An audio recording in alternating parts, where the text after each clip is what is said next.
शायद दौलत के भूखे, ये एक और चित्र है।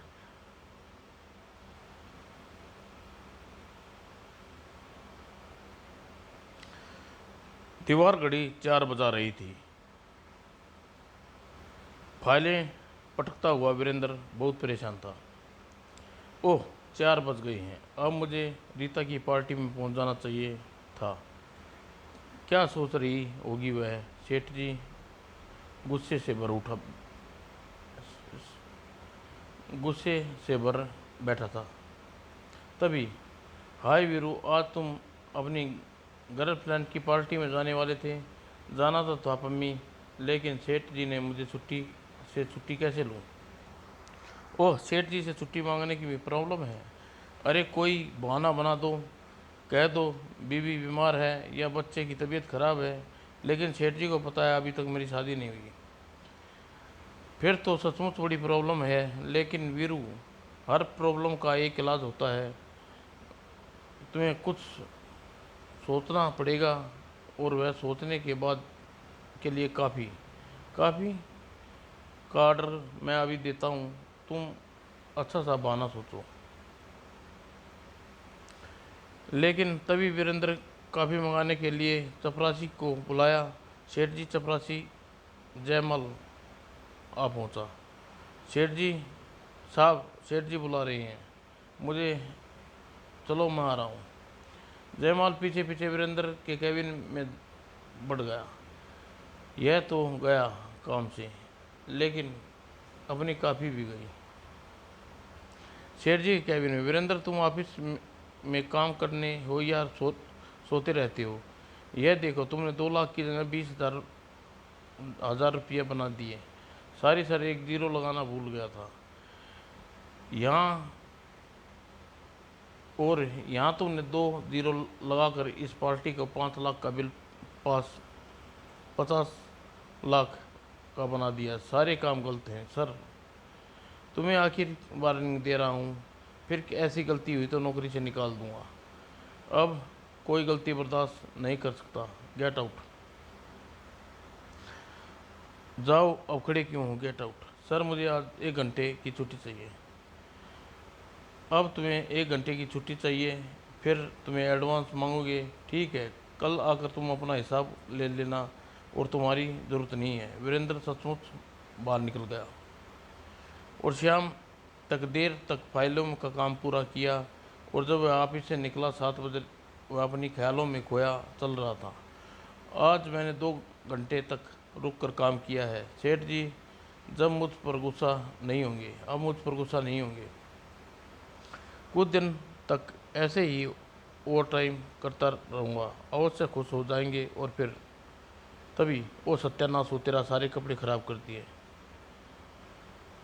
वह आगे जाकर रुकी। वीरेंद्र ने तेजी से चलकर उसके पास पहुंचा। मैडम, आँखें खोल कर चलाया कीजिए। नॉनसेंस सेटअप, पहले मेरे कपड़े खराब कर दिया, अब मुझे बदतमीज कह रही हैं। तुम सड़क पर देख कर नहीं चलते?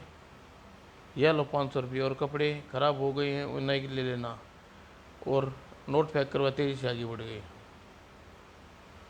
वीरेंद्र नोटों के नीचे से उठा पाता इससे पहले ही। अरे वह अरे वाह, क्या किस्मत है तुम्हारे जैसे अभी।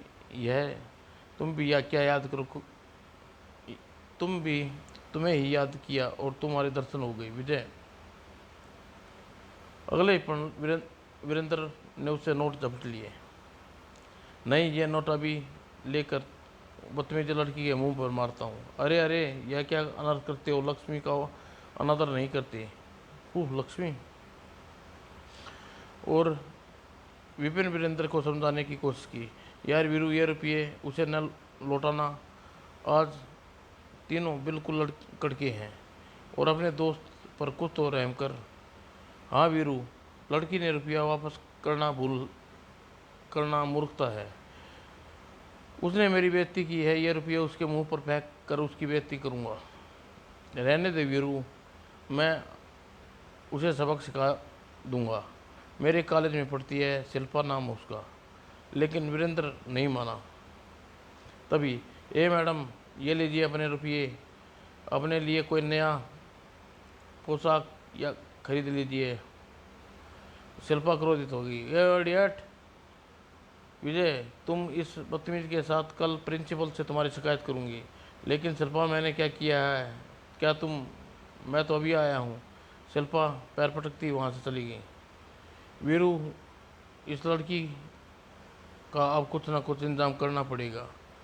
इसके कॉलेज में मेरी शिकायत कर दी तो मुश्किल हो जाएगी। हाँ यार, 2 बार पहले भी विजय की शिकायत कर चुकी है। साथ हमारा प्रिंसिपल इसकी बहुत मानता है। अमीर बाप की बेटी है ना, इसलिए। लेकिन हम इसे रोक कैसे सकते हैं, यही तो समझ में नहीं आ रहा। नहीं, कुछ न कुछ तो सोचना ही पड़ेगा। अगले दिन, तुम भीतर क्यों आए हो? ये फाइल फेंक दो, ये फाइल, दफ़ा हो जाओ यहाँ से। और अगले फिर वीरेंद्र बाहर निकला। कुछ देर बाद, जयराम, मैं घर जा रहा हूँ, मेरा कैबिन बंद कर देना। जी साहब। और उसी टाइम, हेलो वीरू, आओ। विजय, आज मैं सारा दिन तुम्हें याद करता रहा, तभी तो हम आ गए। तो फिर जल्दी बताओ, आज कॉलेज में क्या हुआ? आज कॉलेज गया था। शिल्पा बहुत जिद्दी है, वह शिकायत के लिए बिना नहीं मानेगी। लेकिन यार, तुम कब तक कॉलेज नहीं जाएगा? अब छोड़ो उसे बदतमीज लड़की को, लड़की की बातें। 2 लाख 2 लाख मिलने की बात कर। तो सुन, आज हमारा सेठ नोटों से बराबर किस लेकर गया है। 8-10 लाख रुपये से कम नहीं होंगे। लेकिन सेठ, क्या रुपया हमारे हाथ लग जाए तो फिर क्या? कार, कोठी, 5 स्टार होटल, बस यार मज़ा आ जाएगा। समझ ले, सेठ के रुपया हमारे हाथ लग गई। विक्रम, कौन सी फिल्म देख कर आया है तू आज? मवालियों की तरह खाली खोली में रहकर कोठी छक्के सपने देख रहा है। सपना नहीं वीरू, मैं हकीकत कह रहा हूँ। सेठ के घर का पता मालूम है ना? हाँ। क्या तू वहाँ चोरी करेगा? चोरी नहीं, डकैती। सेठ की हत्या और 8 लाख रुपये हमारे। ठीक है, जीतू को बुलाता लेता हूँ, यही रिवॉल्वर का इंतजाम कर देगा। और उसने सेठ के घर चोरी करने का प्लान बना डाला। और उसी रात, जीतू, यह कोठी का पिछला हिस्सा है और इस पेड़ पर चढ़कर कोठी के अंदर पहुंचा जा सकता है। वीरू, तुम तो भीतर सभी रास्ते का पता होगा। तुम भीतर जाकर पीछे का दरवाज़ा खोल दो। और वीरेंद्र पेड़ पर चढ़कर खिड़की के रास्ते कोठी के भीतर प्रवेश कर गया। और कुछ ही देर बाद कोठी का पिछला रास्ता खुला था। जीतू, विक्रम, विजय, आ जाओ। और सब कोठी के अंदर प्रवेश कर गए। और भीतर पहुंचकर सेठ के कमरे के बच्चे हैं। सेठ कमरे में सेठ के बच्चे हैं। विजय, इन कमरों में बाहर कुंडी लगा दूं। यह सेठ का कमरा है, इसी में सोते हैं। अगर दरवाज़ा बंद हुआ तो हम खिड़की से घुसेंगे। अरे, दरवाज़ा तो खुला है, अब बिना हाथ किए अंदर आ जाओ। वीरू, सेठ जी अपने बेडरूम में नहीं लगते, बाहर गई है। हाँ, कमरे में डिम लाइट चल रही है। वह डिम लाइट चल रही है, वह भी आ गया है। तुम चिंता न करो, वह मरने के लिए आ जाएगा। क्योंकि सेठ की तिजोरी की चाबी ढूंढे। जल्दी ही विजय ने चाबी मिल गई। वह सेठ वाह, सेठ छिपा कर भी कहाँ रखी है? चाबी मिल गई वीरू। चाबी मुझे दे विजय, मैं तिजोरी खोलता हूँ। तुम रिवॉल्वर लेकर दरवाजे के पास खड़े रहो, ठीक है? कोई भीतर आया तो उसे शूट कर दूंगा। वो तिजोरी खुलते ही सबकी आंखें खुली रह गई। वीरू, तिजोरी में एकदम खाली है। तू कह रहा था कि हाँ सेठ? हाँ यार, सेठ जी ने 8-10 लाख रुपये लेकर इधर आए थे। सेठ जी रुपये ज़रूर कहीं और छिपाए रखे होंगे। तुम इंटरकॉम वालों से इनकम टैक्स वाले से डरना भी पड़ता है। हाँ, रुपये इसी कमरे में कहीं होने चाहिए।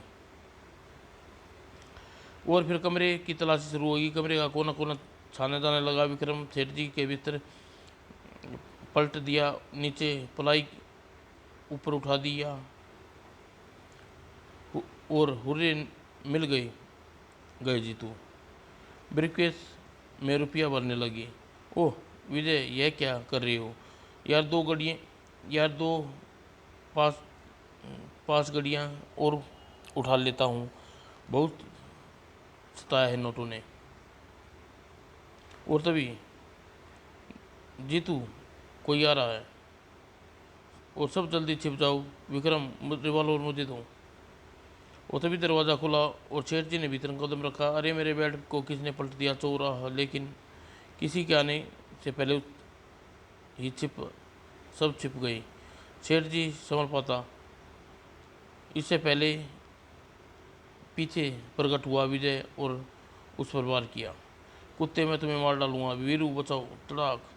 और शेर जी पुनः पलट कर देखा। वीरेंद्र, इन बदमाशों को तुम लाए हो, मैं तुम्हें बर्बाद कर दूंगा। शेर जी संभल कर वीरेंद्र का गला पकड़ लिया और दबाने लगा। नहीं नहीं छोड़ूंगा, मार डालूंगा। और जीतू ने सेठ के सिर पर रिवॉल्वर का वार किया, लेकिन उससे पहले विक्रम को नहीं छोड़ा और जीतू को लात मारी। धड़ाक। आ जीतू बिजली की गति से उठा और रिवॉल्वर का ट्रिगर दबा दिया। दोस्तों जल्दी करो, यहाँ से भाग लो, गोली की आवाज़ पूरे घर में जाग गई होगी। और तभी वे दरवाजे की ओर दौड़े थे कि खूनी हत्यारे, विजय, तुम मेरे डैडी की हत्या की है, मैं तुम्हें मार डालूंगी कमीने। मेरी मम्मी, जल्दी आओ, सोनू, रामू। इतना कहकर शिल्पा उस पर झपट पड़ी, लेकिन जीतू विक्रम इसे मारो इसे। और विजय ने बचने के लिए रिवॉल्वर का ट्रिगर दबा दिया। जीतू, आ कमीने, कुत्ते, आह मैं मार डालूंगी, आह तूने जीने नहीं दूंगी, आह मेरे हाथों मरोगे, आह मैं बदला लूंगी। और भागो, अब एक पल भी रुकना खतरे से खाली नहीं है। और फिर कोई वहाँ नहीं रुका, लेकिन सुरक्षित भाग पाना शायद उनकी किस्मत में नहीं था। सड़क पर पहुंचते ही पुलिस का सायरन बज उठा। जल्दी पुलिस करो, पुलिस आ रही है। और वैन में बैठ गई। वैन के पिछला वैन लेकिन वैन का दरवाज़ा जीप से बहुत दूर निकल जा रहे, लेकिन वैन को वह पुलिस जीप से बहुत दूर नहीं ले जा सके। वो पुलिस की जीप पीछा कर रही है। विक्रम, वैन को पहाड़ी की ओर ले चलो। पुलिस की जीप करीब आती जा रही है, और तेज चलाओ, अगर स्पीड बढ़ाई तो वैन उल्ट जाएगी, पहाड़ी सड़क है। और अगले ही पल वह बुरी तरह चौंकी। ओह, आगे पुलिस की जीप है, अब क्या करेगी तू? विक्रम, तुम उस मोड़ से वैन को खाई में गिरा दो, इससे पहले हम सब कूद कर झाड़ियों में छिप जाएंगे। और फिर वैन बाढ़ से टकराई और हजारों फीट खाई में लुढ़कती चली गई। और कुछ ही देर में पुलिस वहां पहुंची। सर, वैन में आग लग गई है, ऐसा लगता है बचना असंभव है। जितनी जिन्हें बचना होता है वह फिर भी बच जाते हैं। और मंजीत और केहर सिंह, तुम नीचे उतरो, उनकी लाश का तलाश करो। भूरचंद, आसपास तुम जाकर देखो। और इधर घने पेड़ों की झाड़ियों के बीच दौड़ते हुए एक पेड़ के पास पहुंच कर जाकर रुके। वो लगता है पुलिस को कुछ संदेह हो गया है। सब अलग अलग होकर भागो। और फिर एक दूसरे से अलग अलग होकर भागने निकले। और इंस्पेक्टर के शिकारी कुत्ते उन्हें ढूंढ रहे हैं। उधर देखो, किसी की आहट सुनाई दी है। वो पुलिस कहीं आसपास ही है। ब्रीफकेस लेकर भाग निकलना असंभव लगता है। ब्रेक को उसको यहीं कहीं छिपा देना चाहिए, बच निकला तो फिर निकाल कर ले जाऊंगा। विक्रम ने एक बड़े पेड़ के पास गड्ढा खोदकर ब्रीफकेस में दबा दिया। अब पकड़ा गया तो पुलिस को कुछ नहीं मिलेगा। और विक्रम एक पल के लिए भी नहीं ठहरा। और अगले दिन, विक्रम, तुम तो सेठ की नौकरी करने की ज़रूरत नहीं है, और अब मुझे उसकी कंपनी अब हम अपनी कंपनी खोलेंगे। अरे यार, छोड़ो काम धंधे की बात, आज तो खुशी का दिन है।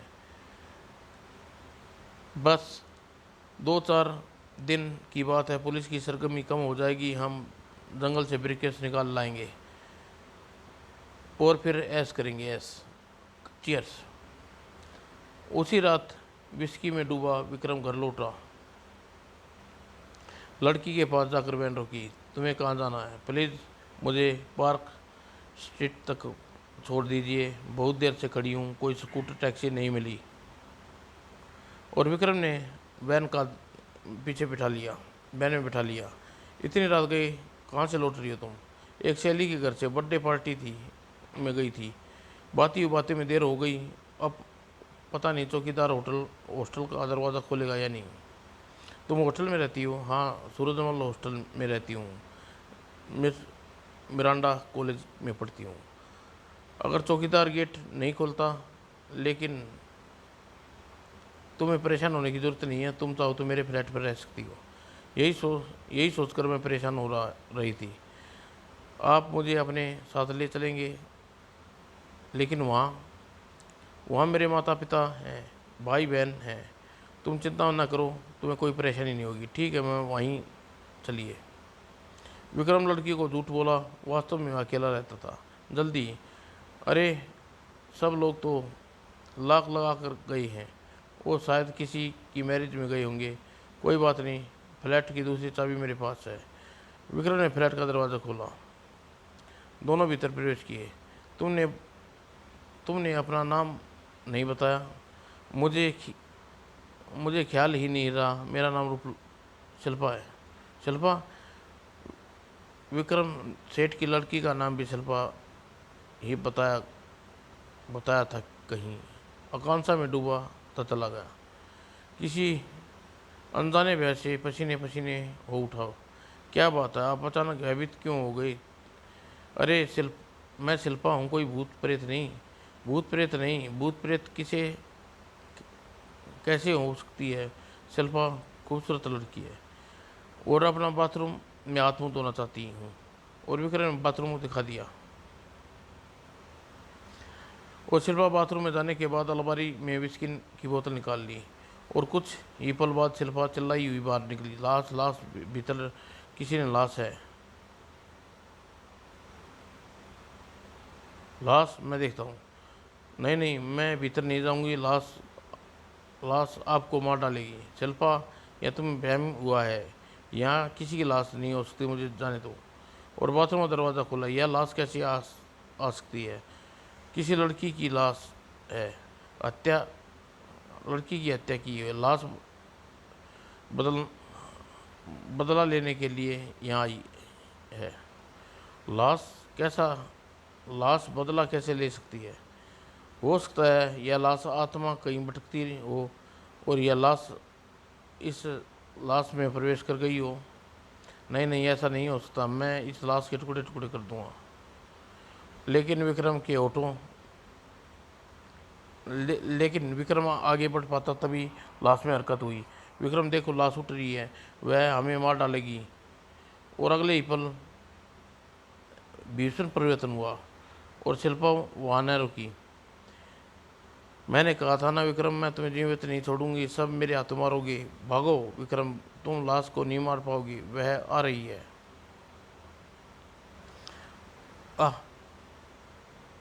देखता हूँ यह बाथरूम का दरवाजे से बाहर कैसे निकलती है। मैं जीतू और विजय को बुलाता हूँ। जीतू, विजय, विक्रम बोल रहा हूँ, तुम यहाँ चले आओ, शिल्पा की लाश आ गई है। क्या बकते हो? मैंने गोलियों से उसका बदन छलनी किया था, उसकी लाश यहाँ कैसे पहुँच सकती है? हेलो हेलो, विक्रम बोल रहा हूँ। अरे, वो शिल्पा की हत्या और 5 लाश चल फिर रही है और लाश बाथरूम में बंद कर दिया है। तुम जल्दी यहाँ आ जाओ। भागो विक्रम। विक्रम को देखते ही शिल्पा को देखते ही विक्रम तेजी से भाग दरवाजे की ओर भागा। नहीं नहीं, ऐसा नहीं हो सकता। और फिर बचाओ, नहीं आ। लेकिन विक्रम की चीखें सुनने वाला कोई नहीं था। बचाओ आ। जीतू और विजय और विक्रम उस फ्लैट पर पहुंचे तो वहाँ भीड़ लगी थी और उनके चीख निकल गई। इंस्पेक्टर साहब, हम आपके विक्रम की चीखें सुनी दौड़कर बुरी तरह से घायल हो कर मरा है। वह और कोई नहीं था। विक्रम की मौत तीनों को के अंदर तक हिला दिया। समझा समझ में नहीं आता ये विक्रम को किसने मारा। फोन पर उसने बताया था कि शिल्पा की लाश बाथरूम में है, लेकिन शिल्पा की लाश तो पुलिस पोस्टमार्टम के लिए ले गई है। फिर लाश वहाँ कैसे पहुँची? यही तो रहस्य है। मैंने सुना है कि लाशें बदला लेती लेती हैं। कहीं हम तीनों को भी। बच्चों वाली जैसी बातें ना करो विक्रम। की हत्या के पीछे किसी दूसरे का हाथ दिखाई देता है, लेकिन विक्रम का कोई शत्रु। हाँ, इसलिए तो हमें तुरंत तांत्रिक से मिलना चाहिए। कहीं हमें भी लाश से मुक्ति दिलवा पाएगा। तभी दरवाज़ा दोनों से बंद हुआ। तीनों बुरी तरह चौंके दरवाजे की ओर गए। अरे, दरवाज़ा किसने बंद किया? मैंने किसी लड़की के दरवाज़ा के आगे से जाते देखा था। वो दरवाज़ा खोलकर तीनों बाहर निकले। यहाँ तो कोई नहीं है।